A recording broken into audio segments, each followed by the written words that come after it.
Welcome to the WalterFootball.com podcast. This is episode 341. We're doing our week 6 NFL picks against the spread for the 2021 NFL season. Joined once again by Jacob Kamiker from the Sporting News. Jacob, how are you and how's your week 5? I'm doing great today. I'm running on pretty little sleep, so I'm going to just say whatever comes into my head. So that's going to be a lot of fun, I'm sure. My week 5 was decent. I went 7-8, and we finally got the one push that I knew was coming eventually. Very weird. I won the Thursday night game. I think I went 1-7-1 on all of the morning games on Sunday. And then I finished the rest of the way 6-1. It was like the weirdest week. I sandwiched it with big wins, and then in between it was like, oh my God, this is the worst week ever. And I'm rallying back. So kind of madness there, but close to 500 again. So can't complain too much there. Yeah, I'm jealous of that record. It was pretty brutal week 5. It was so frustrating with that Bengals-Packers game where the Bengals could have kicked the field goal a million times and won that game on so many occasions, and they didn't do it. And then the Arizona-San Francisco game, I like San Francisco a lot because Arizona was down Byron Murphy and a bunch of cornerbacks, and I thought that Trey Lance could really take advantage of that, and he didn't, but it was a 10-7 game for most of the time, and Trey Lance was tackled fractions of an inch short of the goal line on that one carry. I actually thought he scored. I thought there was one angle that showed the ball was barely in, but they didn't count it. It was just a very frustrating game, and then Dolphins, Buccaneers, Jacoby Brissett gets hurt when it's 10-7. The Dolphins are up 10-7. Brissett gets hurt. He stays in the game, but he couldn't move around at all. And then the Vikings were up 10, and then they allowed some backdoor scores, and they almost lost. It's so weird. Such a weird game. But we can always rebound. So I'm looking forward to this week's slate. I like this week's slate a little bit better than last week. So hopefully that turns into something positive. So before we begin talking about the games, please hit like, subscribe, comment below, share this video, and visit the link in the merch store. That could help us out a lot. So let's get to the Thursday night game. People in Philly are looking forward to this one, especially after the Eagles win over Carolina. The Buccaneers at the Eagles. The line have been up. Buccaneers -6.5. It's up to 7. Who do you like here? Yeah, I have the Eagles penciled in here right now. This just seems like a tough spot for the Bucs for me right now. I can't really figure out the Eagles at all. I thought that Carolina was going to wrap up an easy 3.5 point cover last week, and the Eagles somehow stormed back after scoring 6 points post game. Didn't make any sense. But this is just a tough spot for the Bucs. Rob Gronkowski's dealing with the rib injury. We don't know if he's going to play. And then Tom Brady's got a hand or thumb injury right now, and he's been wearing a wrap on the hand. And normally I would not think of that as a big deal, but on a short week, that could have a little bit of an impact. He's 44 too. I know we beat that dead horse all the time here, and I don't think he's going to decline at any point. But even if he's just a little bit off or a little bit less confident in that thumb, I think that could cause some issues. And we know that Tampa Bay has not had a lot of success in the secondary this year. They got Jamel Dean back last week, and Richard Sherman's entering his 3rd week with the team, so maybe he'll be better off. But you're still down multiple defensive backs. I think that the Eagles can keep pace with them. They'll maybe have a shot at a backdoor cover because all the Eagles do is throw. They don't like to run the ball. They have, I believe, 73 rushing attempts with running backs this year. And Jalen Hurts has 38% of their total carries. I looked that up earlier, so that was pretty fun. They hate running the ball. They're going to put it in Jalen Hurts' hands. So if he can find a way to beat up Tampa Bay secondary, they're going to have a good day. Of course, they're without Dallas Goedert, so I'm a little worried about that. But he still has Devontae Smith. Quez Watkins has looked good at times. Jalen Reagor has speed, so I'm wondering if their speed can trouble Tampa Bay enough that they can get a 7-point cover here. So I'm going to be on the Eagles here. I'm not sure I'm going to bet this one, though. I'm not confident in the Eagles as a team right now. I really don't know what to make of them. So this is more of a fade of the Buccaneers on a short week where obviously their best offensive player is a little bit dinged up, and then Rob Gronkowski, who's been very important for them in the red zone, may not play. So I actually think the short week benefits Tampa. If this were a Sunday game, this upcoming Sunday, I think I'd be with you on the Eagles because the Tampa's injuries in the secondary plus Tom Brady's thumb, who knows what's going on with that? Could be nothing too.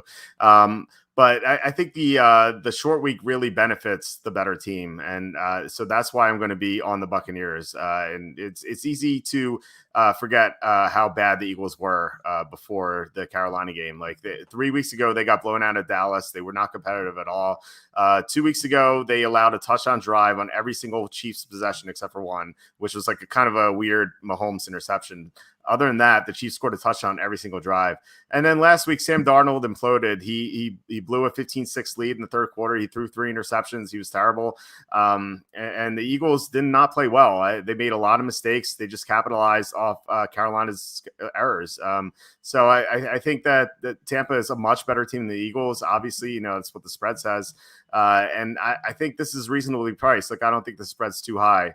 So I'm going to take the Buccaneers, but I'm not going to bet this game because of the reasons you stated. One, their cornerback situation, and two, Tom Brady's thumb. You just don't really know what's going on there. Yeah, and I might, this is a game I'm not super confident in the Eagles, as you can tell by how many times I've said I have no idea what they are. So I may end up switching to the Bucs if there's good enough news on Tom Brady's thumb. They've said it's not a problem.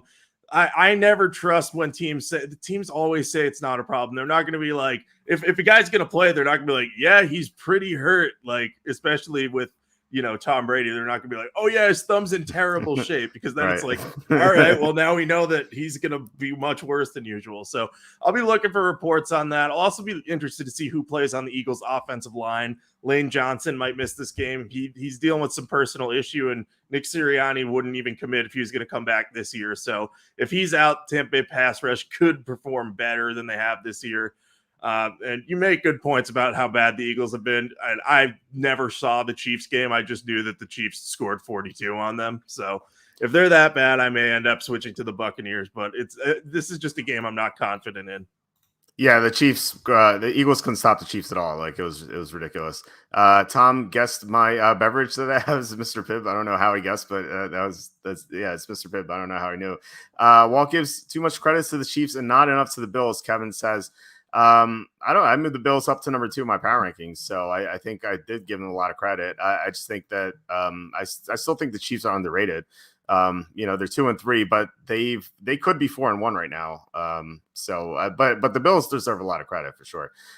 So anyway, let's go on to the London game. Unfortunately, we have another 9:30 a.m. start. It's always brutal. Thankfully, this is I don't know if we have a third one later in the year, but we don't have one after this week at least. So it's the Dolphins versus the Jaguars. The line opened up Dolphins -3. It's up to 3.5. So who do you like overseas?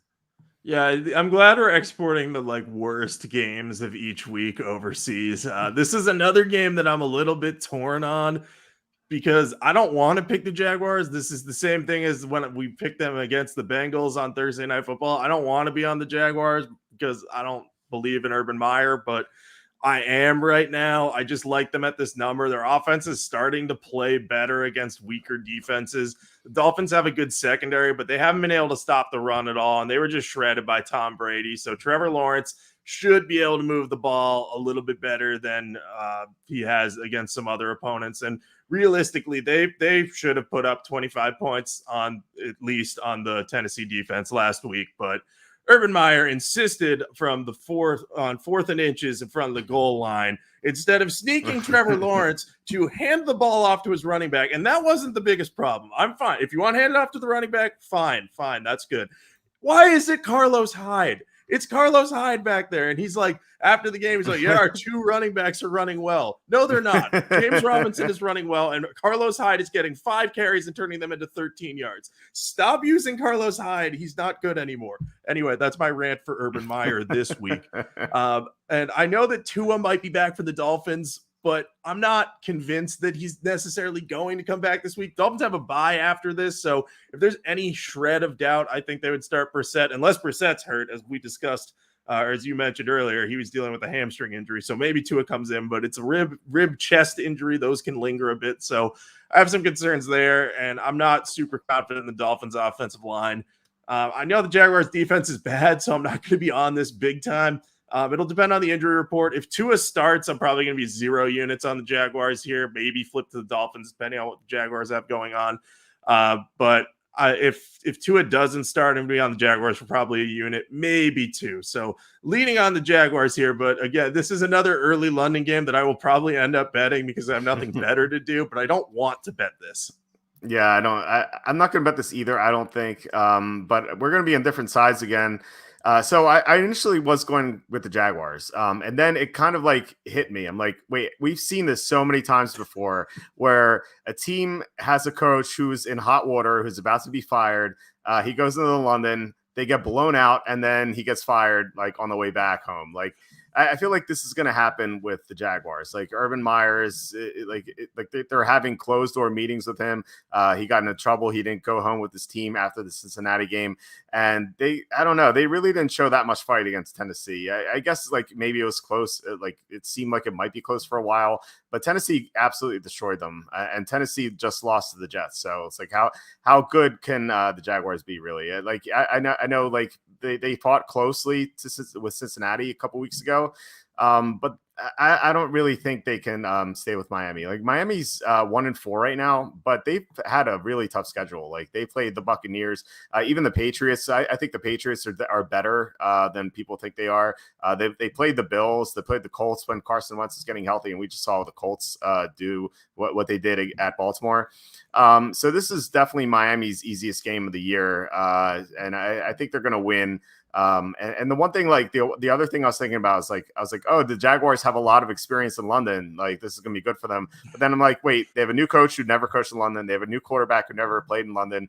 They have a bunch of young players who really don't have experience here. So I just think the Jaguars are going to quit on Urban Meyer in this game, and the Dolphins are going to run away with this. But I think like in a vacuum, you'd be correct. Like I think this line might be a little too high on a neutral field, but considering the circumstances, I'm going to be on the Dolphins.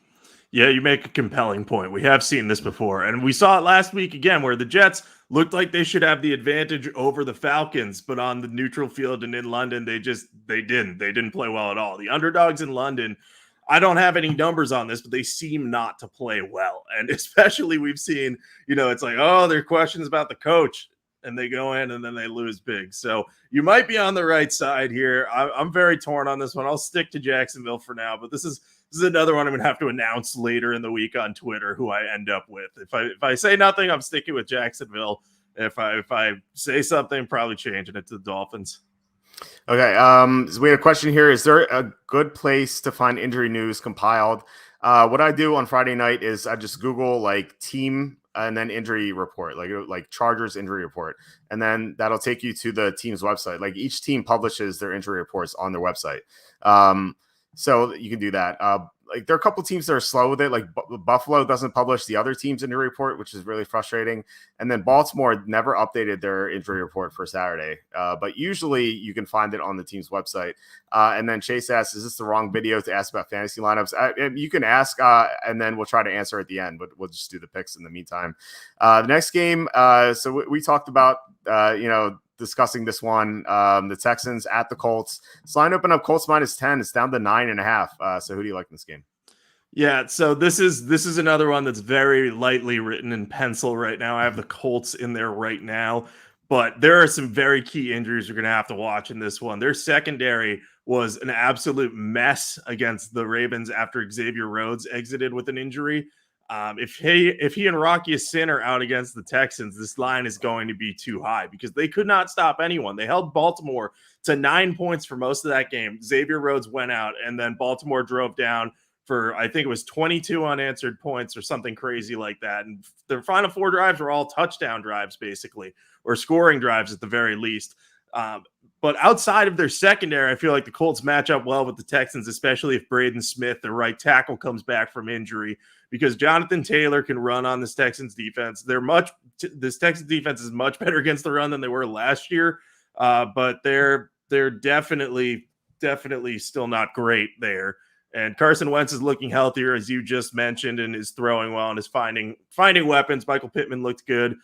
They're using all 3 of their tight ends to in an effective way. So I like how their offense is looking. I think they'll be able to move the ball, but the defense is what's going to decide whether or not they can cover it. What is effectively, they have to win this by 10 to cover here. So I do not love this with the injuries, so I won't be betting the Colts until we know more about this. One last concern, too. The Colts are coming off a deflating loss in overtime in a game where they led by 16 points. They could easily be flat in this one. Look at their 1-4 record, and they're like, we're facing the Texans. If we don't win this one, this could be like the end of our season, basically. But I don't know how you get motivated to face the Texans after that loss on a short week. So, the more I say this, the more I want to flip my pick to the Texans. So I'm very curious as to what your thoughts are, and I may end up changing what I have written down. Yeah, I mean, we'll have to see what the injury report has to say, but assuming the Colts are missing multiple players and it's a short week, so they don't have as much time to recover as usual. I'm going to be on the Texans for a pretty big bet. I can't believe I'm saying that with Davis Mills. I keep almost calling him Zach Mills. I just like the old Penn State quarterback. I can't get this guy's name right. And I was so shocked by how well he played against the Patriots. Especially Bill Belichick. Like it was just shocking to me. So like considering that he can maybe be a viable quarterback, I think that makes Houston a pretty good play here. The Colts just have, or we think they have, so many injuries. And for a team to be favored by that many points, to have so many injuries, it just really opens up the back door for the other team. And I think the Texans could get it. The Texans don't have like that terrible talent elsewhere. Like they have like not an abysmal offensive line, assuming Larry Tunsil plays.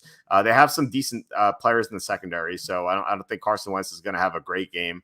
And so I think they can maybe stay competitive with the Colts. And I think what you said makes a lot of sense, where the Colts just, did you see how dejected they looked after that loss? Like they look like they lost the Super Bowl. How do you get up for the Texans the following week with on short rest?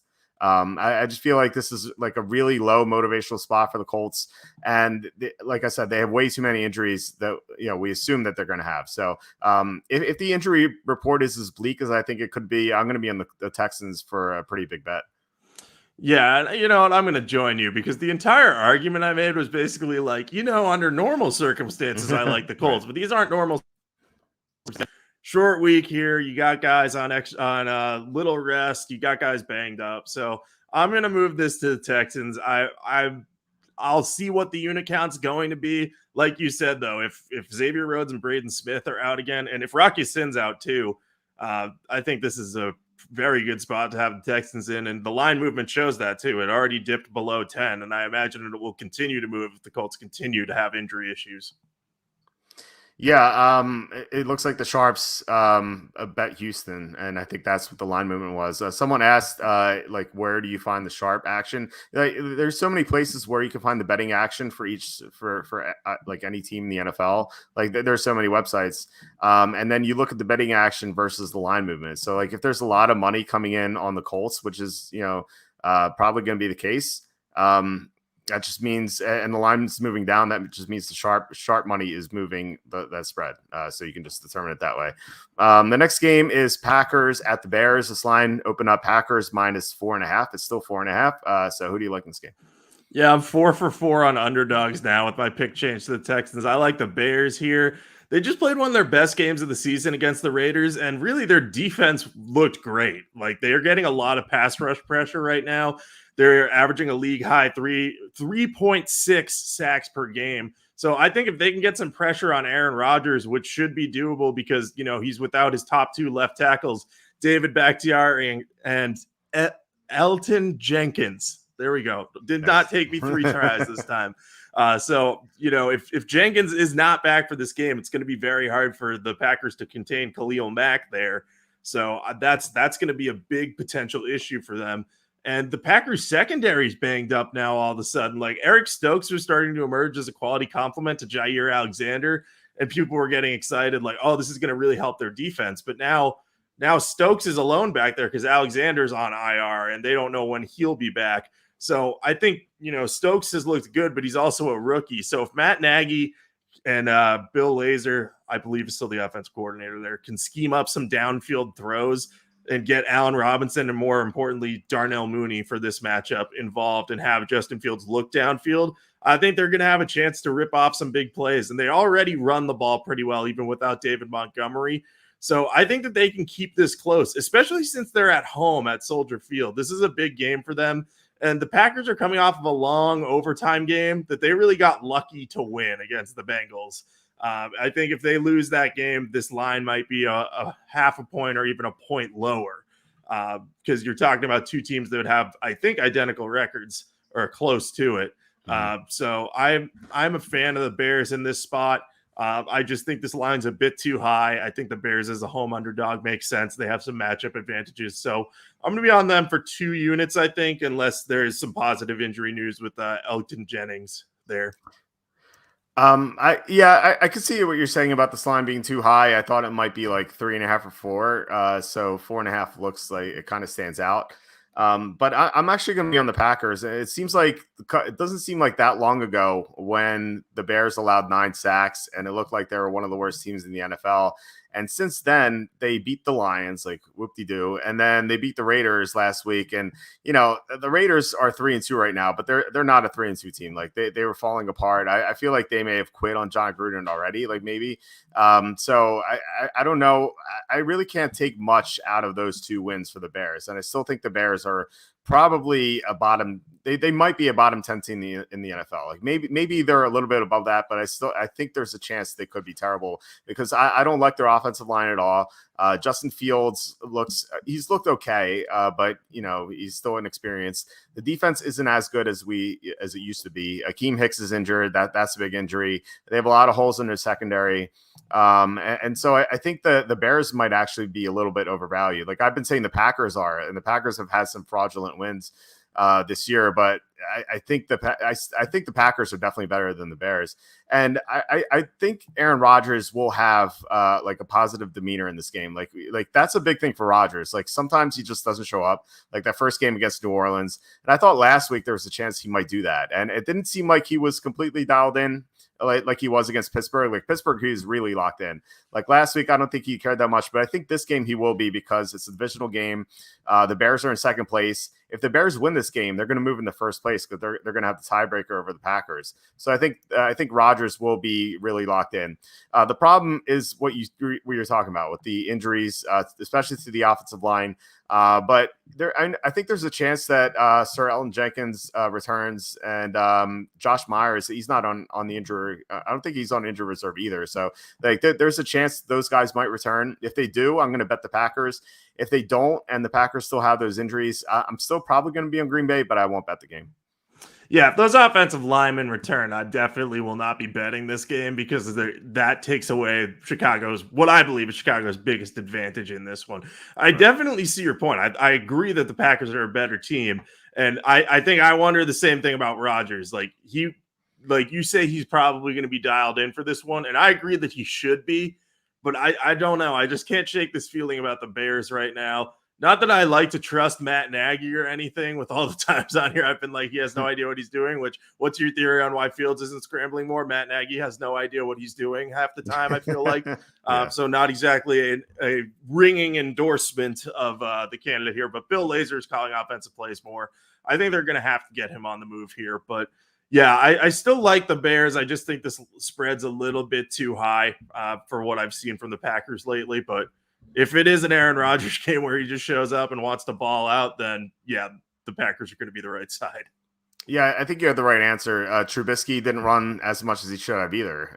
There were a couple of times where he did. Remember that one Dallas game on Thursday night? I was like on a Thursday night, and Trubisky just ran all over the Dallas defense in an upset. And I was like, okay, Trubisky's going to run a lot more from now on. And then the following week, he barely ran. Like it was just really frustrating. I think it's just bad coaching. I think the Bears need a better coach than Matt Nagy. And given that they're 3-2 right now, they might finish with a record that's good enough that he's not fired. And I think that's going to be more harmful in the long term. All right, this is a misprint. The Redskins are not 7-point favorites over the Chiefs. It should be +7. The Chiefs actually opened up -6.5. It's up to 7. So who do you like in this game? Yeah, I have a feeling we're going to agree on this one. I like the Chiefs here. I did not like the Chiefs last week. I thought it was a bad motivational spot for them comparatively to Buffalo. But this is now the Chiefs coming off of a loss. Patrick Mahomes hates losing. They looked very out of sorts on Sunday night. Like they did not look themselves at all. So I think that Mahomes and Reed are going to be motivated to, come back out and like make a statement. Like the Chiefs are 2-3 right now, and everyone's like, what happened to them? What's wrong with them? And the issue, you can look at the defense as one of the problems. I did this in a piece at Sporting News. I'll spare you the nitty gritty details, but basically they moved Chris Jones's position. They've dealt with injuries, and Daniel Sorensen is really struggling in coverage. So they need some changes on that side of the ball. But I think that offensively, they don't need to reinvent the wheel here. They just got to get Patrick Mahomes throwing more confidently than he was last week. That shouldn't be a problem against Washington. Their defense can't stop a nosebleed right now. They're playing horribly, which is stunning because we thought they might be a top 5 defense coming into this year. But they're allowing the 6th most yards per game at 407.8 yards and the 2nd most points per game, 31. Granted, the Chiefs are actually allowing the most points per game, but I don't think they're going to have nearly as much trouble against Taylor Heineke as they have against some of the other top-tier quarterbacks like Lamar Jackson and Josh Allen that they've faced so far. So I think that the Chiefs are going to come out and kind of punch Washington in the mouth. They'll look to run up the score and like make a statement like, hey, we're back. And even if they give up some points, like how much can Washington really, really show in this game? Like, can they get up to like 30 points like the Eagles did?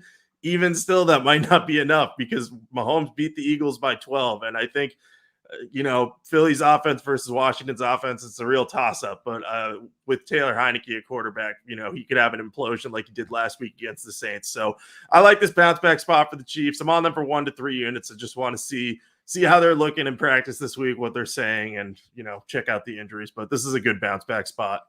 Yeah, I think so. We definitely agree on this. I think the Chiefs are definitely going to bounce back. It kind of reminds me of that one Patriots game from several years ago, a long time ago now. That they got blown out on Monday Night Football, and then Bill Belichick said those iconic words, "We're on to Cincinnati." Yep. It feels like Andy Reid could say, "We're on to Washington." I feel like they're going to treat this game similarly. The Patriots blew out Cincinnati in that game, and I think the Chiefs are going to blow out Washington. I just don't think the Redskins can compete with this. Like if they had the defense that we thought they did heading into the year, like this could be a close game. I was actually looking back at my Super Bowl predictions page where I predict every game, and I had the Chiefs winning this one 23-20. Like it's definitely not going to be a 23-20 game. The Redskin defense is not nearly as good as we thought it would be. Their pass rush is good, but not great this year. The secondary is an abomination. The linebackers are terrible. Like I don't know how they're going to cover the Chiefs weapons. It feels like this is going to be another game, kind of like we saw 2 weeks ago with the Chiefs playing at the Eagles. I think it's going to have sort of the same result, although the Redskins may not score as much because they have some injuries on the offensive line. Like Brandon Sheriff was out last week. Sam Cosmi got hurt in that game. I think that really damaged their chances of winning that game against the Saints when Cosmi went out. So if the Redskins are down 2 offensive linemen, suddenly they're not going to score as much as they could against the Chiefs. So I think Kansas City is going to try to prevent a 2-4 start. And I think it's worth noting. Everyone's saying everyone's down on the Chiefs, like you said. They except for the Eagles, they played the Browns, who were 3-2. They played the Ravens, who were 4-1. They played the Chargers, who were 4-1, and they played the Bills, who are 4-1. Like they have, I think, the toughest schedule so far in the NFL. So now that they have an easier game, I feel like they're just going to kill Washington. So I think the Chiefs win this one very easily. Yeah, this is a classic get right game. Like they have all the motivation on their side to just come out here and we're on to Cincinnati. That's like the best comparison because they're a legitimate Super Bowl contender if they can fix their defensive issues. Now, that's a big if at this point without bringing in some sort of outside help, but they definitely can stop Washington enough to win this game by double digits. So, yeah, this is a great spot for them. And I know someone in the chat mentioned the Chiefs have been terrible against the spread the last 2 years. That is true, but this is very similar to the Eagles game, and I think the Washington at this stage, as they're playing right now, is currently a weaker opponent than the Eagles were for the Chiefs, just because they're starting a backup quarterback and they're playing horribly on defense. And Ron Rivera basically said in an interview today that they're not planning to change anything they're doing on defense, which seems like a bad idea. So maybe they snap out of it like Matt Canada's Steelers did after the "we're not going to change anything" mentality, but it's going to take a long time. Yeah, they were horrible at the end of the year last year against the spread, and I kind of like rode that, like going against them, and it was because they had such major issues on the offensive line. They just couldn't score as well as they could. That's not the case this year. Like their offensive line's fine. I don't think that's the issue. It's their defense. But again, they play some high powered offenses, like the Browns, like their running game, and then you have Lamar Jackson in week 2. You had Justin Herbert, who's one of the MVP candidates in week 3, and then Josh Allen in week 5. Like their defense has looked terrible, but they played some of the best offenses in the NFL. Washington does not have one of the best offenses in the NFL, so it's good. Like there's a major difference here, I think. So let's move on to this next game. Vikings at the Panthers. The Panthers opened up as 1-point favorites, and now they're 1-point underdogs. So who do you like here? Yeah, I like the Panthers as underdogs here. I was kind of weirded out to see the Vikings as the favorites. I know the Panthers have lost back-to-back games, and they sputtered badly on offense against the Eagles, but they're going to get Christian McCaffrey back in all likelihood. He was maybe going to come back last week before being listed as doubtful.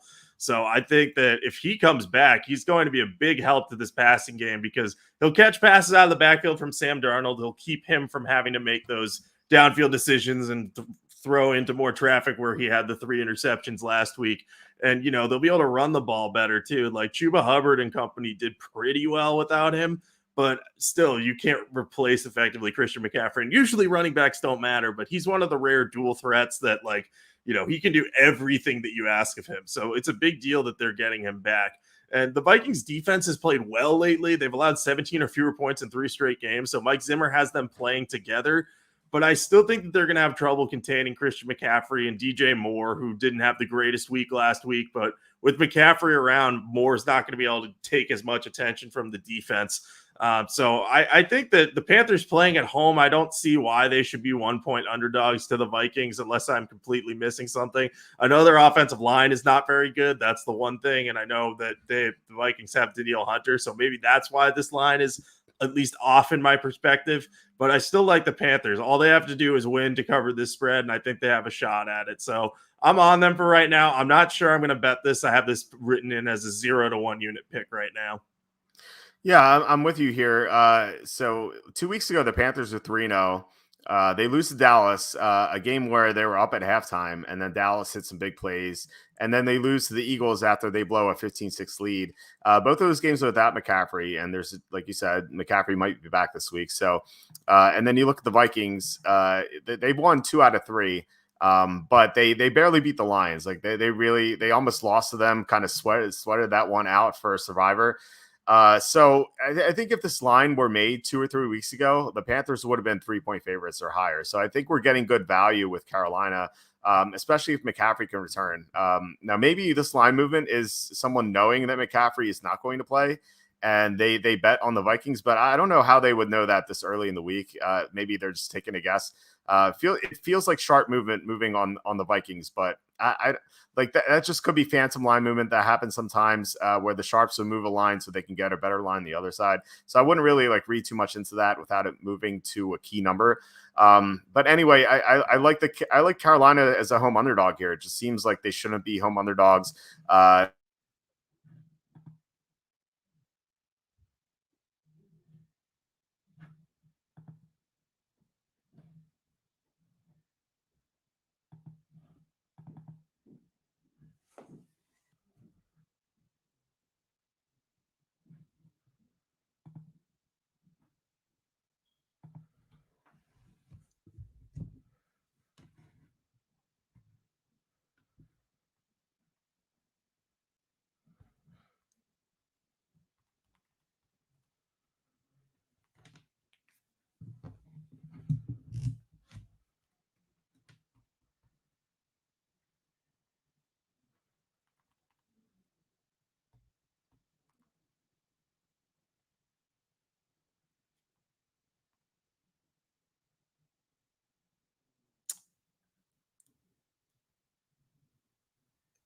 Okay, so it looks like Walt is frozen. I actually thought the issue was on my end. So if we're still live, guys, I'm here. I'm going to assume that Walt is going to come back. I was texting my dad to check the Wi-Fi. So let's just give a quick recap. So it sounded like Walt liked Carolina as a home underdog. Same reasons as I did. And I think if Walt likes them that much, I'll probably end up putting a unit on them at the very least. The only holdback here was the fact that, Carolina they're playing well, but Minnesota's defense has, played better. And as someone in the chat mentioned, all right, good. Thank you. Someone just clarified that you can hear me, which is great. So I'm glad about that. I do not have the authority to pull up comments, though, so I'm not going to be able to put you on here. But we've got someone who said in here that Darnold might be the worst quarterback in the league. I wouldn't go that far, but he's prone to those nuclear games right now. I think currently the worst quarterback in the league is probably Zach Wilson, just with how he's playing right now. I think the one problem with him is he just has too many interceptions, accuracy problems. We saw that in the London game there, right? For the Jets against the Falcons. Walt and I both ended up on the Jets in that game. And, Zach Wilson kept kind of skipping passes into the ground. So I would say Zach Wilson's probably worse than Darnold right now. But when Darnold's not working like it was against the Eagles, that can cause some serious problems there. So, yeah, and Walt is back, and I just went on a nice spiel about how Sam Darnold is not the worst quarterback in the league. It's Zach Wilson, and that was after I realized that I was not the one frozen. I was frantically texting my dad being like, I think I'm frozen, but it was you. So welcome back, Walt. Hey, well, glad to be back. I don't know what happened. Like the internet just shut off, and then it just booted back up. So I'm here. Sam Darnold is not as bad as Zach Wilson. I'll say that. I don't know what you heard from me. The last thing I was saying, I like Carolina as a home underdog. So, Jacob's gone. So, I don't know what happened there. Jacob should have the email that I sent him. There he goes. He's back. I hit a button that made me exit. Okay. That was very poor timing. That's funny. It's funny how that worked out. So we both like Carolina, and we like Sam Darnold better than Zach Wilson for sure. So let's just move on to the next game. The Chargers are at the Ravens. The Ravens open up -3. It's remained -3. So who do you like in this game? Yeah, this is a fascinating game. It's between two of the AFC's best teams. I'm really excited for this one. I'm leaning on the Chargers right now. This is kind of a tough matchup for them. I know the Chargers have high-powered offense. Justin Herbert, as you mentioned earlier, he's a legit MVP candidate right now, and he can keep his team in it against virtually anyone. They dropped 47 points on the Browns last week, and granted, the Browns lost some cornerbacks during that game, but I think that they're going to be able to move the ball on the Baltimore offense. If Carson Wentz can do it, then Justin Herbert can definitely do it. And that's not even a knock on Carson Wentz. He played very well, but Justin Herbert is like playing on another level right now. My concern here is that the Ravens have a run-heavy offense, and the Chargers are not the greatest against the run. They're kind of light up front a little bit, so they have trouble with the heavier running backs. We saw them struggle with Nick Chubb and Kareem Hunt last week. Now, Baltimore doesn't have that, but they have Latavius Murray hasn't looked great this year, but he's big and powerful and can probably bully them a bit inside. Tyson Williams got some more carries too, and they might ride him now after his random benching that 1 week. And then Lamar Jackson, you got him too, so he can run like crazy. He's super elusive, and the Chargers are without Kenneth Murray in their linebacking core, so that's going to hurt them in their ability to stop him. I like how Drew Tranquill's played so far this year, though. He's pretty athletic, so maybe he can help contain Lamar. But as 3-point underdogs, I think that the Chargers are probably the better side to go with here, because I do think this is going to be a field goal game, back and forth, kind of like Chargers-Browns was. But I think the Chargers have a chance to pull out the win here again. So I'll take them as the underdogs. If worse comes to worse, I think and Baltimore wins probably by 3, so we get a push. So that's where I'm feeling right now about this game. Do you see how much public money is on the Chargers? Do you see that at all, like the percentage? I did not, but that is a question that concerns me. Do you want to take a guess at like what the percentage of money is on the Chargers? Well, it's got to be high if they're so 71%. It's 91% right now. Oh my goodness! Everyone is betting the Chargers like this is free money. I don't agree with it. So the Chargers in the past couple weeks, they've gotten a ton of hype, and they've had some impressive wins for sure. But at least we think so. So Monday night they beat the Raiders. who were undefeated at the time. But the Raiders, as we've seen, are not very good. They lost to the Bears last week. And then last week, they beat the Browns, which was great because I had the Chargers in the Super Contest. But the Browns lost so many players in that game, and they were up by double digits for most of the second half. And the Chargers had a great comeback at the end, but if the Browns didn't lose all of those players, Jack Conklin, Myles Garrett, Denzel Ward, like all those guys went out. Like if the Browns didn't lose those guys, I think the Chargers would have lost that game. And I think we'd be looking at this game a lot differently. Meanwhile, the Ravens almost lost to the Colts. So they were down 22-3, but it didn't seem like they put full effort into that game. Like they were big favorites against a 1-3 team. I just don't think that they really focus on the game. And Jacob disappeared again. So I like the Ravens. I think I was saying, hey Jacob, I was saying I like the Ravens. I like fading the public dog. I think we're getting good value. The computer model says Baltimore should be -6 in this game. And I know Baltimore's had some close calls, with the Lions and stuff like that. But I feel like they're going to get some players back soon. Ronnie Stanley might return this game. And if he does, I think that I'm going to be on Baltimore for a lot more. And by the way, Justin Herbert against the blitz versus the Raiders, which the Raiders started blitzing him a lot in that Monday night game. Against the blitz, he was 2 of 9 for 19 yards. So the Ravens blitz more than any other team in the NFL. So they might have the kind of like the concoction to stop Justin Herbert, but we'll see. Yeah, and I left the chat again. I don't know how I did that time. So, but I get what you're saying. I was torn on this one for sure. Knowing that there's a lot of public money on the Chargers now scares me because my whole thing is that I think that they can keep pace with the Ravens. But I mean, if the public's on them that hard, then there might be some skewed perception there. Like you said, the Chargers, they were down against the Browns. It looked like they might lose that one. So I think they've had some legit wins, but they've also, gotten a little lucky. The Fink Man's mentioning the Chiefs win. Yeah, that was a huge win for them. And they played really well at the end. But the Chiefs also had 3 turnovers, which is pretty uncharacteristic. They have that many in a game. So that was a little bit lucky, not entirely, but they've had some good luck so far. So I think that maybe they'll play a little bit down to earth against Baltimore. So maybe I'll switch my pick here. I didn't have any real units on this right now anyway. So I'm gonna assess this one. Ronnie Stanley's injury is definitely gonna be big. Yeah, so a couple of things here with this question. The Fink Man's asking, they beat the Chiefs. Thoughts on that? Like what you said. They had 3 turnovers to start the game. The Chiefs went to the Chargers 30-yard line and turned the ball over 3 times to start the game. But yeah, okay, you can say the Chargers beat the Chiefs, which is still impressive. But Baltimore beat the Chiefs too, and like we're talking about these teams together, so they both beat the Chiefs. So I don't think you can look at the Chargers win and say it's more impressive than the Ravens win over the Chiefs. And we had another question. Ravens play the Bengals next week. Could they look ahead? This is a battle of 4-1 teams, and it could really determine home field advantage.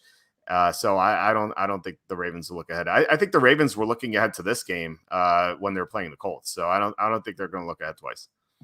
Yeah, I agree. There's no look ahead for the Ravens. Now for the Bengals, that might be a different story. Yeah, that's true. And speaking of the Bengals, they're at Detroit. This line opened up. So this line opened up Bengals -3.5. Then it went to 3, and now it's back up to 3.5. So who do you like in this game? I like the Lions at 3.5. This is a big trap game for the Bengals. They're coming off a deflating loss to the Packers in which they had 2 chances to win the game. And Evan McPherson missed both of them. You can't blame him. It was windy in Cincinnati, according to one of my colleagues who was at the game.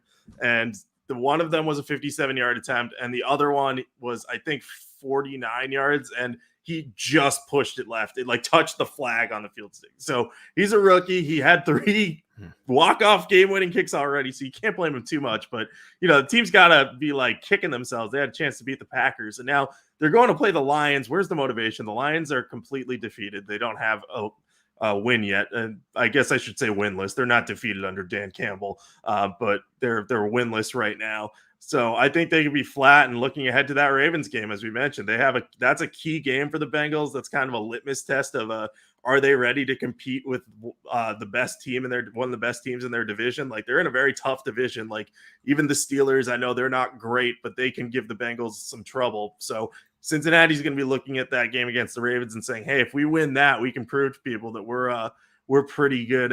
We have a pretty good chance to make a playoff run this year. So I think they're going to be thinking about that, and they're not going to be thinking about the Lions and their 0-5 record and the fact that, the Vikings and the Ravens both got lucky to win on long field goals at the end of regulation and put themselves in position to do that. And neither of those teams would have covered a 3.5 point spread. And I know that's not always the best way to do business, but the fact of the matter is the Lions have been limiting good offenses in recent weeks. They're allowing just 20.7 points per game in their last 3. That includes games against the Vikings and Ravens, one against Chicago, which, Chicago's not good on offense, but still, I think they're due for a win. Like G Chuck just said, the Lions are way overdue. I don't know if they're going to get it this time. They have a way of just breaking hearts, but Dan Campbell will have them motivated. Like, he was on the verge of tears in his post-game speech. Like, he really wants a win. He wants it bad. Like, this team deserves a win. So I think this is just a great spot for the Lions. So I'm going to be on them for 2 units as long as this number stays at 3.5. Like, they have a legitimate chance to win this game. And I just feel like this is a trap to try to get people to bet Cincinnati and people who are thinking like, oh, they just almost beat Green Bay. This should be an easy cover. Not so fast. Yeah. So you convinced me on this one. I was kind of going back and forth. I posted the Bengals on the site actually. But, I didn't really consider this a look ahead because the Bengals lost to the Packers. They're coming off a loss. But I think you're right. I mean, they fought Green Bay to the bitter end, and I don't think they're going to take the Lions seriously. So I do think that there's a good chance they look past the Lions. Now with the Lions, I'm worried about their offensive line. They're missing their center and their left tackle, who's now the Penei Sewell is playing left tackle for them, but the real left tackle, Taylor Decker. They're missing 2 of those guys, and Cincinnati's a good front. So I feel like Cincinnati matches up well against them. And I guess you could say that about any team matching up well against the Lions. They just have like dreadful talent all over the place. Their defense is a disaster. I don't know how their secondary is going to cover Jamar Chase and T. Higgins. But yeah, this could be a flat spot. At 3, I think I don't know who I would pick, but at 3.5, I think you're right. I think this is this has like Cincinnati winning 17-14, like all over it, and the Lions suffer yet another heartbreaker. So I think this is going to be a tight game, and I will be on the Lions with you. Yeah, I think it's going to be tight too. And I know that traditionally teams don't look ahead off of a loss, but I think it's one of those rare spots where the Lions, like, just on paper, they just look so bad. And like, they could even if they don't look ahead, they can come in deflated. So there's double elements working there. And then the fact that Dan Campbell has this Lions team playing a lot better than they should be. I'm truly excited to see what Dan Campbell does when he gets some talent, because the Lions could be like a 2-3 or maybe even 3-2 team, and I wouldn't bat an eye with how they've played this year so far. I don't think that they have the talent of a 2-3 team, but hey, they're playing above it. So, props to Dan Campbell. I'm glad I convinced you on this one because I'm feeling pretty good about this right now.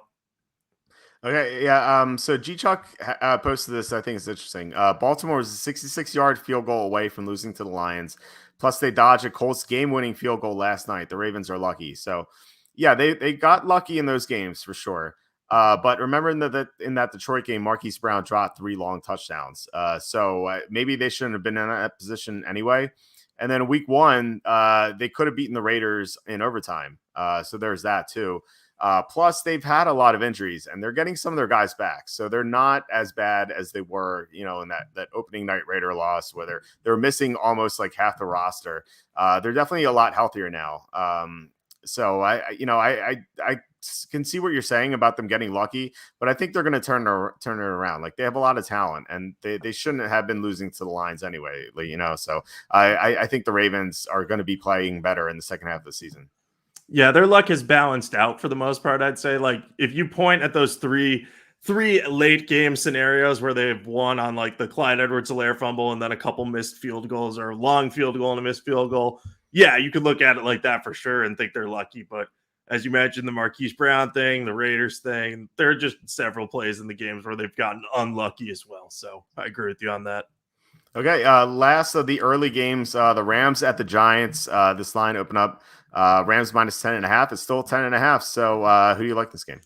Yeah, I like the Rams here. I know there's nothing sexy about trusting a 10.5-point road favorite, but let's just take stock of what we know about the Giants right now. They already had issues with consistency on offense, and then they lost Saquon Barkley for this game, at least, and longer probably. Kenny Galladay is also out at least for this game, and then Daniel Jones is in concussion protocol. So you're talking about your top receiver, your top running back, and then possibly your top quarterback not playing in this game behind a weak offensive line. And then if you look further down the receiving core, Darius Slayton and Sterling Shepard are both dealing with hamstring injuries. I think one or both of them should come back this week, but hamstrings are tricky. They could return to practice, suffer a setback, so you just don't know. And then the offensive line has just been terrible. So you're talking about trusting Mike Glennon with a bunch of backup receivers and a backup running back against a Rams defense that hasn't lived up to expectations this year, but still has Aaron Donald, Jalen Ramsey, and some other talented players up there. Like, I don't trust Mike Glennon to kind of key the offense there. In his last 9 starts, his teams have averaged just 16.8 points per game. So I don't have a lot of faith in them scoring a lot. And I think that the Rams should look at this game as an opportunity. Like they're facing like an unexpectedly weak triage of games between they're playing the Giants, then the Lions, and then the Texans. So they're playing 3 of the bottom barrel teams in the NFL in 3 consecutive weeks. So I don't think they're going to show up flat for this one or anything. And they've had an extra few days to prepare after a Thursday night win over the Seahawks. So they've had a lot of time to think about this one and kind of assess like, hey, if we come out and hit the Giants hard early, we're going to have a good chance to win this. So I think if Daniel Jones recovers from concussion protocol, I will like this number a lot less. But concussions are just so tricky that if Mike Glennon plays, I have no faith in the Giants keeping pace with the Rams. So I'm going to be on them for probably 2 units if Glennon is the quarterback. If Jones is the quarterback, I may reassess, see where the line moves. I'm assuming that this is priced as if Glennon is the quarterback, though, right now, because of how bad Jones's concussion looked at the time. So, yeah, I'm on the Rams here for sure. Yeah, you're right about that. This spread is priced in as if Glennon's going to start. The advanced spread on this game was Rams minus 6.5. So that that was the Daniel Jones line. So if Daniel Jones ends up playing somehow, and I don't think he will, like based on how bad that concussion looked, like it looked like maybe a 1 or 2 week head injury with how it looked.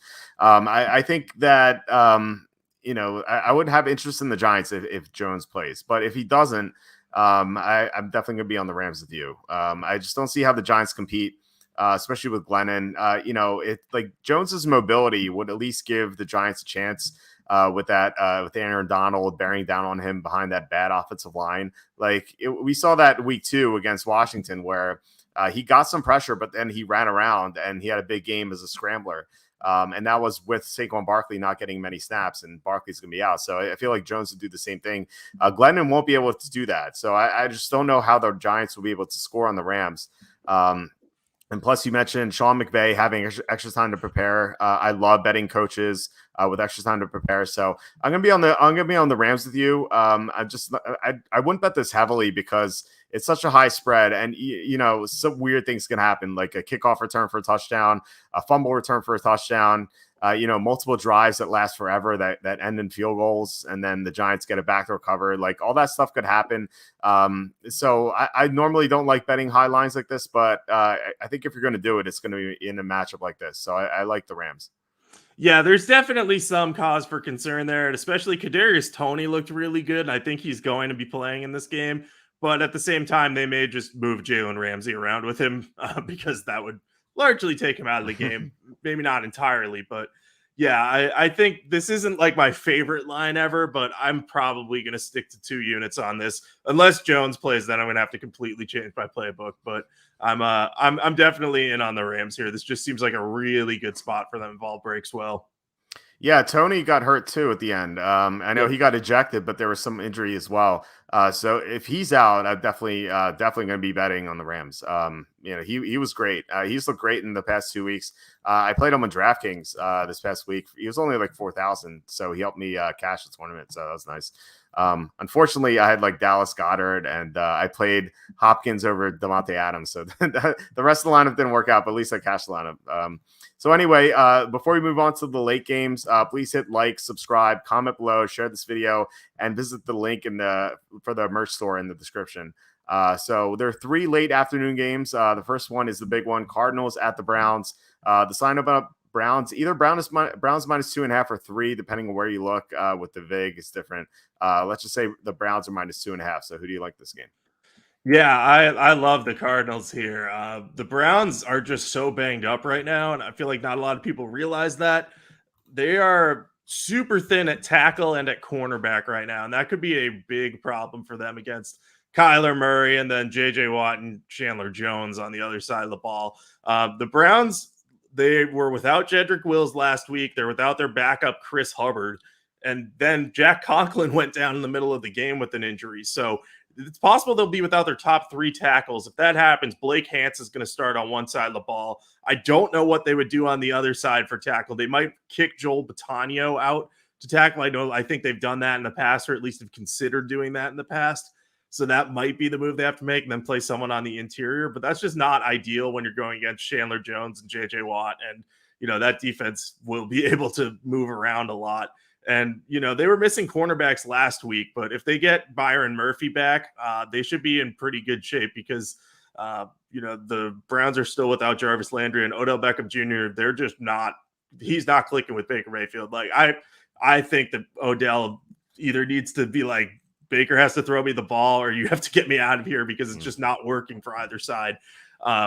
But then you just keep looking further down, and their top 3 cornerbacks, Denzel Ward, Greedy Williams, and Greg Newsome, all hurt. We don't know which of them are going to play. It sounds like Greedy Williams will play, but the other 2, we don't know. And against Kyler Murray and those 4 great receivers, and Rondale Moore, DeAndre Hopkins, AJ Green, Christian Kirk, that's going to be hard for them to contain. And then their pass rush is banged up too. Jadeveon Clowney was a late scratch with a knee injury. He's also got an elbow injury. Myles Garrett has a knee injury. He also has an ankle injury. So if Myles Garrett's not fully healthy, or Jadeveon Clowney can't get on the field, they're not going to be able to get nearly enough pressure on Kyler Murray to rattle him. So I don't fully understand why the Browns are favored by this much in this game. It just doesn't seem like a good spot for them, because they're also playing on Thursday Night Football next week. So they might have to manage their players even more, because if they play them against the Cardinals, they're not going to be able to play them against the Broncos necessarily if they're banged up. So they're going to have a really tough decision to make here with all their injured players. So I'm on Arizona right now for 2 to 3 units, unless the injury report for the Browns is surprisingly good news. But I think Arizona is the side here. We completely agree. I think you made a great point about the Thursday night game. The Browns, if some of their guys are iffy to play, like they might just hold them out, because they'd have to play 4 days later, and that just could be detrimental to them. If they suffer more injuries, and then they can't play that Thursday night game either. And you kind of look at, like, do you play them versus Arizona or Denver? And based on record, you say, of course, Arizona, because they're 5-0. But Denver's a conference game, and Denver has the same record right now, and that win, could, if Denver beats the Browns, that could really be a tiebreaker for the wild card spot, or maybe the Browns win the division, but if it's for a wild card spot, that could be a tiebreaker. So I think the Browns are more likely to take the Denver game more seriously than Arizona, and maybe Arizona catches a break, but the Cardinals are a great team anyway, so they could still beat the Browns at full strength in Cleveland. But it doesn't sound like the Browns are going to be at full strength. And I'm glad you ran down all the injuries, so I didn't have to, because it's such a long list. We'll have to see what the injury report says. Like you said, maybe there's a chance that the Browns are way less injured than we think they are.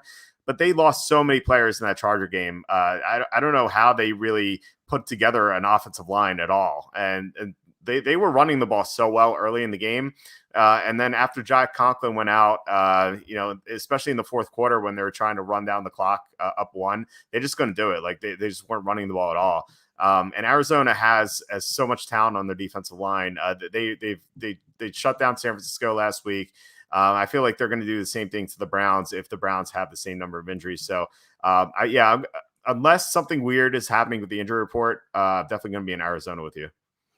Yeah, no, it makes too much sense right now. Like I looked at this line and immediately was like, no, this can't be right. Like this is not taking into account the injuries. And Andrew just mentioned Baker Mayfield will want to beat Murray because he's his understudy at Oklahoma. Yeah, he will, but his supporting cast is just not healthy. And then Mayfield himself isn't healthy. Like I know he played well last week, but he's got a shoulder injury. And props to him for playing through it and playing well. But we don't know, like at any point, what if he gets dinged on the shoulder and all of a sudden it starts to flare up or whatever issue he has. So there's just a lot of questions with Cleveland right now. And I think I agree with you entirely. Like that Denver game, much more important than Arizona because that conference record, especially where Cleveland's in such a tough division where they're probably going to have to fight for a wild card if they can't win it. So that's a bigger game for them than Arizona. Yeah, and Andrew asked if Arizona could go 17-0. I mean, like anything could happen. I don't think it's going to happen. And, as someone who bet Arizona to win the Super Bowl, like I actually don't want that to happen because I feel like there would be so much pressure on them heading into the playoffs. Like I'd rather have them, lose a couple games, go 14-3, 13-4, something like that. And then have the number one seed still. And then, there'd be less pressure on them. We saw that with the Patriots in 2007 where they were undefeated. And then, I feel like that may have hurt them in the Super Bowl against the Giants. Like maybe not. Like the Giants had the formula to beat Brady with their great defensive line, but I think that the Patriots that they didn't suffer any adversity throughout the season. I feel like they didn't really work on anything, and like toward the end of the year, they only covered one game against the spread after like week 10 or something. So they definitely were not playing as well as they were earlier in the season. So I'd rather see Arizona lose a game and then work on stuff, fix things, and try to improve. So I think that's how I feel about it. I want them to win 9 games so I can get the over 8.5 win total. Then they can lose. Then after that, like let's go on a Super Bowl run. But give me 9 in a row and I'm good. I don't need 17. I agree with you there. You need the adversity as someone who watched that Patriots Super Bowl in tears. So, Oh, man. Yeah, that was pretty rough for Patriot fans. It seemed like it came out of nowhere. Like I had the Giants to cover that spread in the Super Bowl. I think it was like 13 or something. It was like super high. Yeah. But yeah, I didn't think the Giants were going to win outright. That was pretty crazy. I too bet the Cardinals over. I also bet their alternate over. It was like 9.5 for like plus 180 or plus 200 or something like that. I can't remember. So I won 10 wins, not the 9 that you mentioned. All right, the next game, Raiders at the Broncos. Obviously, there's some big news here. The Broncos open up -3, and then when John Gruden got fired, it popped up to -3.5. So who do you like this game? Yeah, I like the Raiders here, actually. Like, I know everyone's probably gonna be like, what? They just fired John Gruden resigned, obviously, because of the email scandal. So won't the Raiders be distracted in this tough divisional road game against a rival? Like, yeah, they probably could be, but as we've talked about at length, the teams that end up parting ways with their coaches mid-season, they often bounce back a lot better than people think. Like, it usually has the opposite effect. Like, in their last 13 games, which has taken place since 2015, teams have been 8-5 straight up after dismissing their coach. Now, I know this is a completely different situation because, the Raiders had a positive record, and Gruden's parting of ways came kind of out of the blue. Like it developed in a 4-day span and then he was gone. So maybe the team might come out just completely shell-shocked, but I think more likely they're going to want to just get out there, get back and refocus on football. And this is like a good opportunity for them to do that. They've had a very good record against Denver. They're 7-4 in their last 11 meetings against them straight up and have won 4 of the last 5. And 2 of those losses in that span have been by just a point or 2, I believe, even in Denver. So they're really good at keeping these games close. So even though they're without their coach, they're still going to have a chance to cover this on the road. And the Broncos defense just surrendered nearly 400 yards and 27 points to the Steelers offense, which had looked hapless before. So I think that the Raiders might be able to get the ball moving a little bit here and just keep it close on the road. I don't expect them to win, but with +3, given the history of coaching departures, I think that this benefits the Raiders. Now, I could be completely wrong because this is a different scenario. Like what we talked about last week with Urban Meyer and the Jaguars, we were like, normally when there's stuff leaked outside of the organization, they play hard, but they wouldn't for Urban Meyer. This could be a similar situation, but I'm banking on history and the Raiders team kind of being like, all right, well, we got to just kind of get this together now and put the focus somewhere else. Yeah, you could be right. I don't know. I mean, like I've seen so many these games over the years where like sometimes these teams will band together and bounce back after a coach gets fired. But I've also seen games where teams just completely quit. I think it really depends on how the locker room looks and if there's leadership in the locker room. I don't know if the Raiders have that though. I mean, Derek Carr doesn't really strike me as that. Josh Jacobs is young. They have a bunch of young receivers. The defense is comprised of either young players or guys they brought in like Yannick Ngakoue and KJ Wright, like some new players. Like they don't have like a core that's been together for a while. So I think that could adversely affect them here.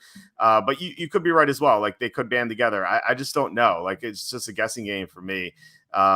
But what I do know is that the Broncos play on Thursday night, and the Broncos could be distracted as well. It's a tougher game. They just saw the Raiders lose to the Bears, so they may not take them very seriously, even though it's a divisional game.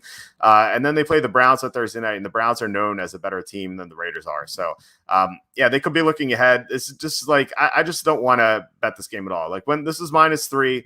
I was like, okay, I'll take Denver, but at -3.5, like laying the hook with a team that has offensive issues, just like is troubling. But then again, I don't really want to back this Raider team that could be, just completely demoralized by what just happened. They had such a great start to the year, and then things have unraveled so quickly. They really got blown out against the Chargers, in the first half, and then they lose to the Bears at home. Like it just feels like things are falling apart for them. I just don't know if they have the fortitude to bounce back, but maybe they do. You could be right. You're definitely more confident in this than I am. I'm not going to touch this game.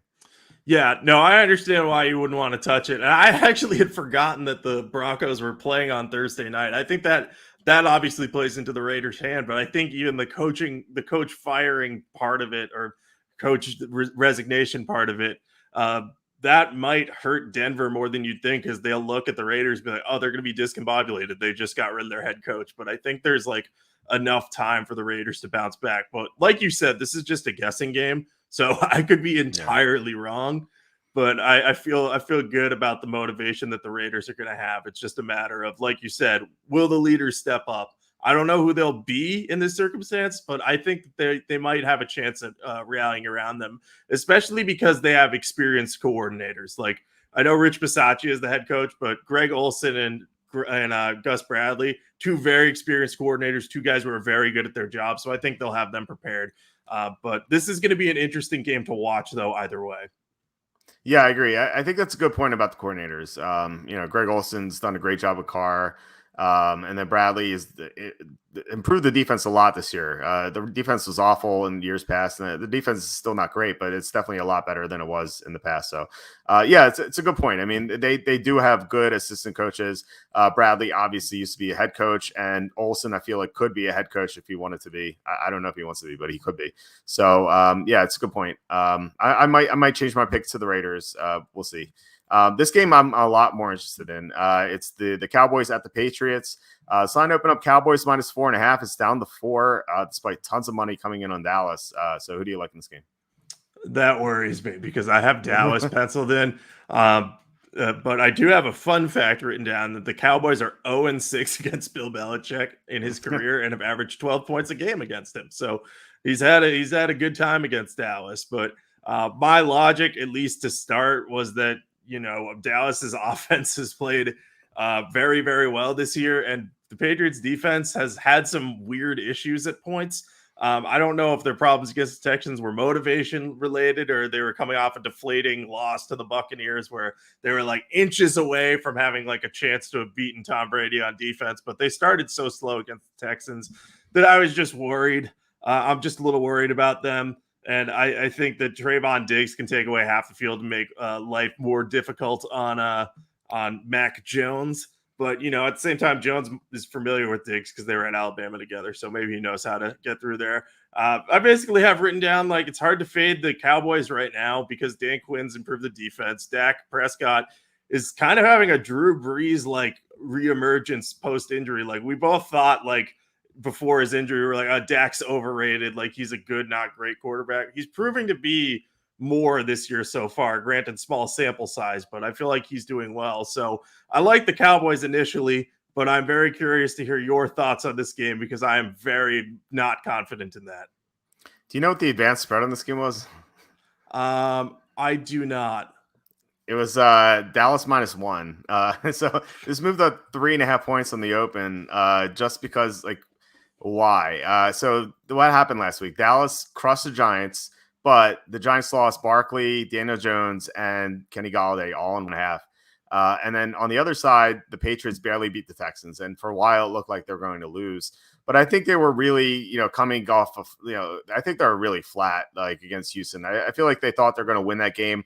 Plus, remember, they were down 4 offensive linemen as well. So, their offense was having trouble, moving the ball for a while. I just think they were just, dejected from losing such a close game. And I think they're going to have more energy for Dallas. If you think about it this way, 2 weeks ago, the Patriots hosted the Buccaneers. And I think we both agree that the Buccaneers are better than the Cowboys. The Buccaneers beat the Cowboys in week 1. And that was a 2-point game, as a game the Patriots would have won if their kicker hit a field goal at the end. So I don't see why they would be more than a field goal underdog against Dallas at home. I think these teams are closer than people think. For me, in my power rankings, I think they're only 4 or 5 spots apart. I really like the Patriots defense. And I know that, Mac Jones is just a rookie and everything, but he's going to have most of his offensive linemen back. And I don't think the Trayvon Diggs situation means as much against the Patriots because Mac Jones spreads the ball around so much. And I think the Patriots will be able to run the ball in Dallas. The Cowboys have gotten lucky the past 2 weeks because they could have faced Christian McCaffrey and Saquon Barkley. Instead, they faced Chuba Hubbard and Devontae Booker. So they're going to be going up against, we'll see about Damian Harris's status in this game because he got hurt. But I think the Patriots should be able to run the ball. I think Dallas coming off a divisional win could be flat. There's almost 90% action on Dallas and the line's moving down. So the Sharps love New England. So yeah, this is one of my top picks of the week. I love the Patriots this week. All right, I'm switching to the Patriots. I was not super into this one.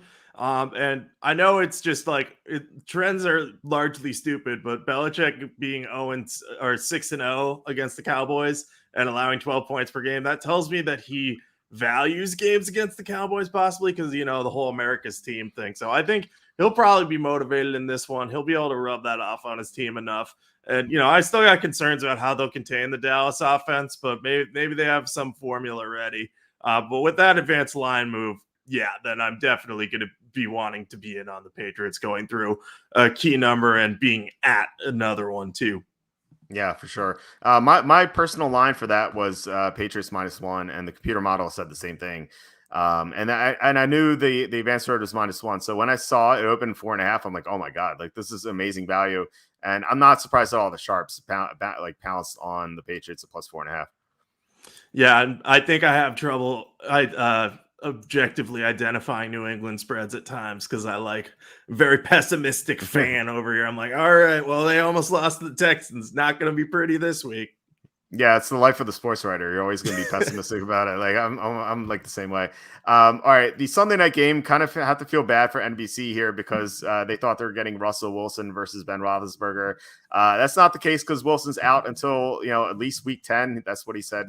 That's what Wilson said he's targeting for his return. Instead, it's Geno Smith. So we'll see if the ratings are as high as they once thought they'd be. So this line open up Steelers -4.5. It's up to 5. So who do you like here? One more thing on the last game. Andrew just said those Belichick wins versus the Cowboys were with Tom Brady. They weren't all. There was one with the Browns. I don't know who the quarterback was, but Tom Brady was never on the Browns. So Yeah, I get it. Brady's a better quarterback than what they have, but Mac Jones get the job done. Yeah, this game, I don't know what to do with this one. I have the Steelers penciled in right now, but it's hard to like this one because the Steelers offense played well last week against Denver, but for the most part has been largely bad. So I have trouble trusting Ben Roethlisberger to throw the ball well enough. But they're running the ball really well, and Seattle's defense has not played well at all, especially against the run. So this could be a good Najee Harris game. He's going to have to get some good blocking there, but I think they might be able to get that done. So that's going to be how they have to do this. But it's hard to like really trust the Steelers because you're like, all right, I'm going to trust the running game and the defense. You're like, yeah, that's good. And that's like, all right, what happens if they get down and they can't run the ball? It's Ben Roethlisberger. Right. Will he get it done? Maybe. We'll see. But then on the other hand, you're talking about the Steelers defense against Geno Smith. So do you want to trust Geno Smith in that scenario? I know he looked really good in relief of Russell Wilson, and I was like pleasantly surprised. I was like, he's made a lot of strides on the bench there. But the Steelers are going to have had a whole week to prepare for him and to send him exotic looks to kind of throw him off and throw him off the scent. And I think he'll hold up well in this game. I think he'll get the ball to DK Metcalf and Tyler Lockett. But I don't know if they're going to be able to run the ball much if Chris Carson isn't healthy. They struggled to run the ball against the Rams. I know the Seahawks have had extra time to prepare for this one, which should benefit Smith. But I just have trouble trusting against this defense. So I'm going to be on the Steelers here. I'm not planning on betting this one right now because I don't love the number, but it's just so hard to trust Geno Smith on the road against a good defense in prime time. Yeah, so I don't know. It's like how you feel about this game depends on what you believe you saw last week. Like what we saw was the Seahawks offensive line playing well for the first time all year. They somehow kept Denver out of the backfield, and Roethlisberger had a good game. Najee Harris ran all over Denver, and Denver they limited the Baltimore to less than 100, fewer than 100 rushing yards until the very end. So Denver could stop the run. So it's like what happened in that game? I mean, I watched it. I still don't really know. Because if you look at the Steelers' other results, they got blown out at Green Bay, which I thought was a great spot for them. And they lost. They got crushed against Cincinnati at home. Like, let's not forget that result. And they lost to the Raiders at home, and the Raiders aren't as good as we thought they were. So I don't know. I feel like it's more likely that the Denver game was misleading rather than all the other games. And I feel like if the Denver game didn't happen, this line would be closer to like 3, maybe like 3 minus 3.5, and now it's 5. I'm going to take the Seahawks. Like, I'm not crazy about this game. I'm not eager to bet Geno Smith against the Steelers defense, but at the same time, like, you're asking a very offensively deficient team to cover a -5 line, and I just don't know. Like, can the Steelers definitely going to score more than 17 points in this game, even though Seattle's defense is not good? Like, I can't say I'm very confident in that. So if the Steelers only score 17, all the Seahawks need is 13 to cover, and I think they can get it. So, with the extra time to prepare, I think that helps Seattle too. I'm just going to be on Seattle. It seems like everyone's on the Steelers, so I'm just going to go with the other side. But like I said, I'm not going to rush to the window to bet Geno Smith against the Steelers defense. Yeah, and that's kind of how I felt. Like, I was thinking hard about the Seahawks. I'm like, oh man, maybe I'll do it. And then I just kept thinking like, all right, was what we saw from Geno last week real, or was it a mirage? And there's just no way to know. So I just don't want to trust Geno until I see him in a full game where the team knew he was going to come into the game. So this is, and I bet every standalone game, and I keep having ones that I don't want to bet on. I'm going to bet this game in some way, but I would not recommend it. It's just, there's too many variables in here. And like, your options are either trusting a bad Steelers offense or trusting Geno Smith's first start since 2018. Neither seems too appealing. Yeah, well, what we've seen from Geno though is like he'll have some great games. Like, he's had some great games in his career, but then his bad games are just awful. Like he's either a hit or miss. Like he can. It wouldn't surprise me at all if he threw for 300 yards and 3 touchdowns in this game. It also wouldn't surprise me if he threw 3 pick sixes and had a Nathan Peterman type result. So I feel like anything can happen. But yeah, I'm going to be on the Seahawks. Just like I said, not crazy about it. And I'm not surprised that you're not crazy about it either. The last game is Buffalo at Tennessee. This line opened up Buffalo -5.5. It's remained at 5.5. So who do you like in this game? Yeah, this is a fade the Bills at your own risk scenario. I'm going to stick with the Bills at -5.5. I get why people might be like, oh, they're coming off a big win over Kansas City that they were super motivated for. Like, that was a huge win for them. That was the motivational edge I thought they would have going into that one. They really wanted revenge for that AFC title game loss, and they spent like the whole offseason ruminating on that. And Stephon Diggs watched the trophy ceremony, which I had forgotten about until the game came around, and they wouldn't stop talking about that. So I think that the Bills, they're just playing so well right now. It's hard to fade them. And I think that they're better than Tennessee. I know this is a road game, but Tennessee's defense is not that good. And I think that the Titans will keep this closer than the Chiefs did because they have Derrick Henry, and the Bills won't necessarily be able to completely stop him. But I still think that the Bills are the better side. They've covered every game this year except the opener against the Steelers, which is now looking more and more like an aberration. I don't know. I don't even understand what happened in that game. They just kind of fell apart at that one point. That's one of the results that I watched this year. And I'm like, I know.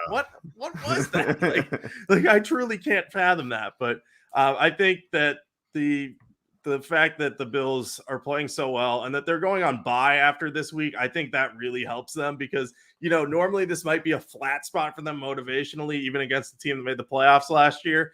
But they can basically say to the team, like, all right, let's win this game against another playoff team, get to our bye, and then we can refocus from there with a 5-1 record. And borderline very close to 6-0. So I like them in this spot. I think the Titans are due for kind of a reality check because of how bad their defense is. We haven't had that in earnest since week 1 against the Cardinals. So I like the Bills here as less than a touchdown favorite. I actually like Tennessee. I think we're getting good line value with Tennessee. The advanced spread on this game is Buffalo -3, and it's moved 2.5 points through 2 key numbers. So I'm going to take the value with the Titans. And I hear what you're saying. Like maybe the Bills don't look past the Titans, but I think there's a good chance that they do. I mean, that was their arch nemesis. They slew their greatest enemy who beat them in the AFC Championship last year. And that was such a big win for them. Like you said, Stephon Diggs watched that ceremony, and they prepared the entire offseason to beat the Chiefs, and they beat the Chiefs. And they put everything they had into that game. I just don't know how they're going to match that energy. I don't think we're going to get an A game from the Bills in this game. I think we're going to get their at the very best, we're going to get their C+, B- game. I just don't know how they're going to have that intensity. I mean, it's such a long season. It's even longer this year, 17 games. You can't bring your A game to every game. And I feel like this might have the same sort of energy that the Ravens-Colts had, where the Ravens looked past the Colts, another AFC South team. And Mike Vrabel is going to have this team fired up. The Titans, by the way, beat the Bills last year. So they might have something on them, who knows. But the big thing for me, though, besides the spread value, is that Matt Milano might be out again. And if he's out again, I think that's just a big hole in the Buffalo defense that, Kansas City couldn't really take advantage of it. The Chiefs don't run the ball that well, but Derrick Henry is going to be able to take advantage of that liability if Matt Milano's out. So I'm going to be on the Titans. My unit count will depend on Milano's availability. But yeah, I like the Titans to have the motivational edge plus the line advantage and then the injury edge if Milano's out. You might be right about the motivational edge there. I will not deny that. Let me put it like this. If there was no bye week after this game for the Bills, I probably would be on the Titans. But I just can't bring myself to fade the Bills right now, probably because I faded them against the Texans like the idiot that I can be sometimes and get too in my own head. But you make a good case. And Matt Milano is one of their better defensive players. And they did not miss him against the Chiefs, like you said, because the Chiefs didn't run the ball that much and didn't run it well when they did. So that won't be the case as much against Henry. So his presence will be huge. And we love Boston College linebackers in the Kamiker household too. So props to Matt Milano for that. I have the Bills on for a 0 unit count right now. Again, it's a night game. It's Monday night. I'm going to bet it some way, but I'm going to keep a close eye on that. Maybe change it, but stick with the Bills for now. I don't know if I'm going to be able to get off them until it's time. Yeah, so Michael pointed out, wasn't that a Tuesday game last year? Yeah, it was one of those Tuesday games. I remember doing a show with you and then watching that game afterward. In that game, though, I'm pretty sure this is the case. Don't completely quote me on this, but I don't think Milano played in that game either. So it could be 2 games in a row where against the Titans where the Titans dodge Milano and Henry just has a big game. So I think that's a really impactful injury that could happen, and that's going to affect my wager on this game. So let's get to Survivor. So this is who you had. So I'll let you study that in case you've forgotten. So you've had the Niners, Broncos, Cardinals, Bills, and then Patriots. So I'll get to my pick before you make your selection. So I had the Niners, Browns, Broncos, Bills, and the Vikings last week. Had to sweat out that Vikings win. I'm going with the Rams this week, and I think a lot of people might take the Colts, which is a fine option, I think. But the Colts have some easy games coming up. I know they host the Jets in a couple weeks, I think. So you can save them. What's keeping me off the Colts though this week is that they have a ton of injuries, and I just don't know. Like, I feel like if they're down so many players, they might find a way to lose to Houston. I'm going to take the Rams. I don't see them losing to Mike Glennon and Devontae Booker, especially coming off a long week of preparation. Just going to play it safe and take the Rams and not worry about the Colts injuries. I'd rather take the Colts when they're fully healthy. So that's my Survivor pick, the Rams this week. Who do you have? Yeah, I'm also going to go with the Rams, not to be boring, but yeah, they're not going to lose to the Giants like that. The Giants are missing way too many pieces there. And, if I had to pick a second one, I might go with the Chiefs. I know it's not ideal to bet them on the road, but it's just such a good spot to trust Patrick Mahomes in against a weak defense. So if you've already used the Rams and you're trying to choose between the Colts and the Chiefs, I probably would favor the Chiefs just because I can't imagine them falling to 2-4 against Washington with Washington's defense playing as it is. So yeah, but I like Los Angeles now. There's no point in hanging on to the NFC West teams either. Like, they don't have a lot of easy games. Just get the easy games out of the way for them, and then just see how far you can ride with it. Yeah, that's a good point. And the Rams already played the Seahawks, and the Seahawks will be better later in the year when Wilson comes back. You may want to target them when Geno Smith plays. Which brings me to Pittsburgh. I like Pittsburgh's such a gross team to pick. Like, you could do it. But I feel like the Rams are a better option. I think the Colts are better. Like you said, the Chiefs, I think, would be my number 2 team this week. And in fact, the Tampa Bay Buccaneers would be 3, but I worry a little bit about Tom Brady's thumb injury. So I definitely would go with either the Rams or the Chiefs this week. Yeah, I agree. Okay. We have one more thing, the teaser. So I put this up ahead of time. I like Arizona plus 8.5 and Kansas City -1. So what I normally like to do if you're tuning in for the first time is like, the only way a teaser is profitable for the long term is making sure you go through 3, 6, and 7, whether that's on the way down or on the way up. So Arizona plus 8.5, you get the 3, 6, and 7 because they're 2.5 point underdogs. I have a tough time seeing Kyler Murray lose to the Browns by 9 or more points. I mean, even if they're down big, I feel like Murray could come back and get within the 9 points. So I feel like that's a very safe side. And then Chiefs -1. It's not ideal that they're 7-point favorites. Like, I wish there's 7.5. But the Chiefs should win against the Redskins. Like, unless Mahomes gets hurt, I feel like that's pretty safe. Like, they're not going to go to 2-4. So that I like this teaser this week. Yeah, that's a great teaser. And, maybe it's not the most ideal teaser you can get on the Chiefs, but that line could also climb up to 7.5. If there's enough action on the Chiefs, I could certainly see that happening. And I'm fine with betting what is basically the equivalent of the Chiefs have to win by, or, it's basically a money line. If you win by 1, you just would push the teaser. So, yeah, I'd like that one a lot. Okay, awesome. So that is it for this week. Do you have anything to plug? Yep, you can follow me on Twitter at Jacob Kamenker. I share a lot of my work there, my picks on a weekly basis, some of my favorites. You can go over to Sporting News to see all of my content football-wise. I mentioned a story I have on what's wrong with the Chiefs defense. You can find that at Sporting News and on my Twitter. And we also have a bunch of John Gruden stuff over on Sporting News that you can check out. Just, kind of explaining everything that happened, why he's not with the team, what happens to his contract. So if you're wondering anything about John Gruden, head over to sportingnews.com. And if you want to follow me on Twitter at Jacob Kamenker, always talking football there. So I appreciate it and appreciate you all listening. Yeah, for sure. Definitely check all that out. And thanks for listening through our several interruptions today. It was a very weird stream, but it worked out in the end. So it was pretty cool. So I'm at walterfootball.com. Tons of draft content that Charlie posted. I'm going to have my mock draft updated tomorrow morning, as usual, as we do on Wednesday morning.